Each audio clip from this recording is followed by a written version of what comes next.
Mutual fund అంటే ఏమిటో వివరించాలంటే డబ్బును సేకరించడం. Pooling money.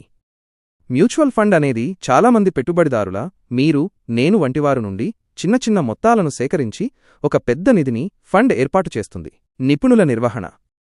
Professional management. ఈ నిధిని నిపుణులైన ఫండ్ మేనేజర్లు, అసెట్ మేనేజ్మెంట్ కంపెనీస్ నిర్వహిస్తారు. వీరు మార్కెట్ గురించి లోతైన అవగాహన కలిగి ఉంటారు. వివిధ పెట్టుబడులు. Diversified investments.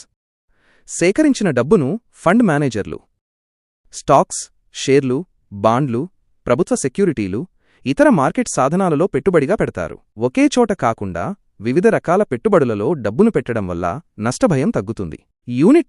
యూనిట్స్. మ్యూచువల్ ఫండ్లో పెట్టుబడి పెట్టే ప్రతి ఒక్కరికీ యూనిట్లను కేటాయిస్తారు. మీరు ఎంత డబ్బు పెట్టుబడిగా పెట్టారో దానికి అనుగుణంగా మీకు యూనిట్లొస్తాయి. ఈ యూనిట్ల విలువ నెట్ అసెట్ వాల్యూ NAV రోజువారీగా మారుతూ ఉంటుంది. లాభాలు పంచుకోవడం.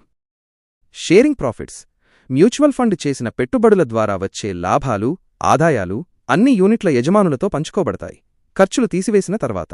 సంక్షిప్తంగా చెప్పాలంటే మ్యూచువల్ ఫండ్ అనేది సామాన్య ప్రజలు కూడా తక్కువ డబ్బుతో వివిధ రకాల మార్కెట్లలో నిపుణుల సహాయంతో పెట్టుబడి పెట్టడానికి ఒక మంచి అవకాశం.